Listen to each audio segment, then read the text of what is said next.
Dalangin mo kami, ang bayan mong nangangarap.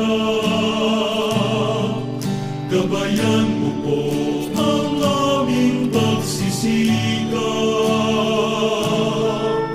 upang kaming lahat maging karapat-dapat kay Jesus, iyong sinisintang anak.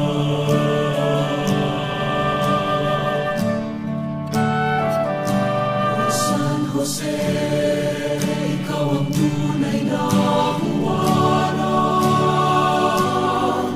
ng pag-ibig, katapatan at kabanalan. O San Jose, sa iyo nananalangin, ang samo namin sa iyo nawa.